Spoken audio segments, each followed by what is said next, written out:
I have one question for you. Are we going to get shiny new game console boxes in 2020? Hey guys, it's Greg Patten today with your daily news, and I put a video up earlier today to let you know why there hadn't been any videos posted in the last week, but I want to get to something that's been on my mind for the last couple days. Yesterday we saw a delay of Deathloop, which was going to be a PlayStation 5 exclusive in 2020 and was supposed to be one of the timed exclusives that Sony bought for the PlayStation 5 launch. Microsoft last week delayed Halo Infinite, but also at the same time, in their Xbox Newswire article, maintained that Xbox Series X would be releasing this November. So today, I really want to discuss, are we delaying the inevitable? We've seen games get delayed, but these console manufacturers continue to maintain that they are going to release these consoles this year. So I want to pose three questions. First, let's talk about, are the consoles ready to ship? We don't really know numbers per se on console shipments, but here's what we do know. When the pandemic started, we were already told that both the PlayStation 5 and the Xbox Series X were already in production. During the pandemic, we have heard on various earning calls from Sony and Microsoft directly that there has been no slowdown in making the consoles. The only info that we have that these consoles have been in production is that Microsoft and Sony both on earnings calls have talked about them being almost too big to fail, would be the terminology. They've been producing them prior to the pandemic and during the pandemic. The question is, where are the consoles going to ship? We've seen Xbox One Series X controllers on the market now in a couple different markets, including Chicago. We've seen people have purchased them. We know retailers may be holding on to these in anticipation of a console launch. But what we do know for a fact is that the head of Xbox himself, Phil Spencer, has already said in the last week he has a retail version of the Xbox Series X in his home that he is using now. Now, it's very common for beta consoles to be used by companies like Microsoft and Sony employees during a launch year. They have to test them out. They have to run through the bugs. What about the UI? We don't know any of these things. But the interesting part is that they already have working retail units in their house. This makes me think that there probably isn't going to be a delay. But there's another reason that I kind of wonder, maybe there will be a delay. Have you ever been in the supermarket and been walking down the cereal aisle and looked at all the different varieties of cereal there are? But there's always that time that when you were a kid that you saw the variety packs. You usually were attracted to the variety packs because they were smaller boxes than the big boxes of cereals. And if you had to pick a cereal, you would have 6 different cereals to choose from in the variety pack. The variety pack is kind of what's going on with the launch lineup, which is my second point. We don't know what the launch lineup is, and Sony and Microsoft are the consumer walking down the line, whereas their developers, the third party, are the variety pack of cereals. See, when you buy a variety pack, you get individualized choices of different flavors, and that's kind of what you're looking for in a launch lineup. You need your racing game, you need your sports game, you need your action game, you need your role-playing game.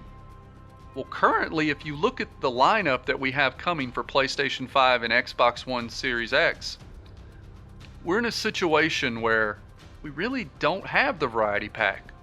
As a matter of fact, we have a lot of unknowns. Think about Ubisoft, for example. They're going to publish Watch Dogs Legion and Assassin's Creed Valhalla. Those are their 2 tentpole titles this year. We know they're coming to PS4 and Xbox One. But PS5 and Xbox Series X, we know there are upgrades involved. Here's the problem. Ubisoft hasn't told us when those upgrades are going to arrive. Are we going to see them this year? Early 2021? Think about what you're dealing with EA and 2K, the big sports games makers. Of course Madden 21 is going to be there. Of course NBA 2K21 is going to be there at launch. But we don't know when are the patches coming that are going to upgrade these games. As a matter of fact, this week Bethesda delayed Deathloop, which was a timed exclusive that PlayStation bought. PS5 was going to be the only place to play Deathloop. You can't play it on your PS4 or your Xbox. Xbox would have to wait somewhere between 6 months to a year. We don't know the exclusivity deal that Sony signed with Bethesda for Deathloop. But by delaying Deathloop, PlayStation 5 is missing a key exclusive yet again. Much the same way that Halo Infinite was delayed last week for Xbox. Microsoft has no first-party titles other than upgraded versions of Gears 5 and Forza Horizon 4 currently that they're talking about. And in Sony's case, we're down to just one exclusive. Spider-Man Miles Morales, which we don't even know how big of a game it is. They've been very tight-lipped on information as far as speculation to even say Sony may be adding Marvel Spider-Man 2018 to the package to try and make it a fuller deal. So with point 2, the launch lineup is probably the biggest reason that you're starting to wonder, are we actually going to see new consoles this season? Point number 3, and this one's a big one for a lot of people who are watching this. Why has no one announced price yet? These new consoles should be out probably in the next 3 months. If Microsoft says November, you probably are betting Sony is November. We know those will be before Black Friday, so we know it'll be in the first 2 weeks of November that one will have 1 week, the other will take the other week. That's the way console launches have always worked. Here's the main reason, I believe personally, that why we haven't had prices announced. The hot chips. I'm not talking about the band Hot Chip, but go check them out. These chips are so much more expensive than what we had on PlayStation 4 and Xbox One that they're going to include ray tracing, and then these consoles are going to include a solid state drive, an SSD hard drive. These are expensive materials for these consoles. Most tech people will tell you that we're probably guessing that these consoles are going to land somewhere in the price range of $400 or $600. That's a big jump if you consider that Sony was $399 for the PS4 at launch and Microsoft was $499. There's even reports that with the console parts involved, we could be looking at $650 for these consoles. The speculation is that both of these companies are going to deliver a high price, and they're in a staring contest to see who's going to blink first. Remember, Microsoft in 2013 was the first to come out with price because they were considered to be the most dominant brand, but PlayStation undercut them on price. Microsoft does not want to come out and release price and have Sony undercut them just like they did 7 years ago. But there's also another factor. And that factor is the fact that both these consoles have two different marketing ideals. Microsoft is tied to the ideal of services, and Sony is tied to the ideal of exclusive marketing deals. Right now, the biggest reason that people believe that these consoles' prices haven't been announced is because neither one wants to go first and tell the American public and the global community, as a matter of fact, during a pandemic that you're going to pay more than what you paid for the previous generation.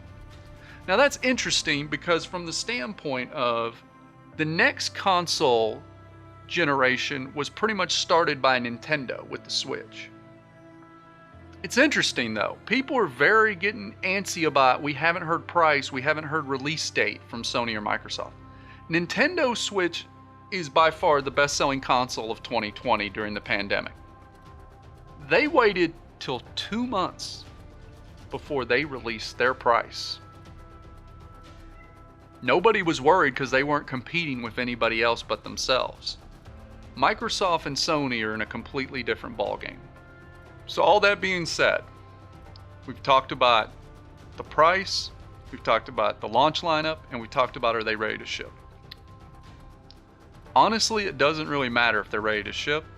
If the console has 0 launch games, and if we can guess the price is going to be at minimum between $400 and $600, people should probably keep in mind they're going to have to spend almost $1,000 this winter on either a PlayStation 5 or an Xbox Series X. That's not even counting if you decide you want them both. See, when it comes down to it, so many people are always willing to be first adopters. They're willing to invest. And that is why Sony and Microsoft are not missing the November window. Sure, there have been a lot of games delayed. Microsoft is heavily invested in backwards compatibility, and Sony has a plan where they want to tie themselves to third parties that are releasing their titles on PS5 upgrades. If you're an early adopter, you always have to pay a higher tax. And this console generation will be no different. But hey, that's just my thoughts. Let me know in the comments what you think. Do you honestly think that we're getting new consoles this year? Do you think that Sony's willing to go over the $400 price point? And is Microsoft really going to launch with 0 first-party titles? I'm Greg Patten saying if you can't play sports, play games.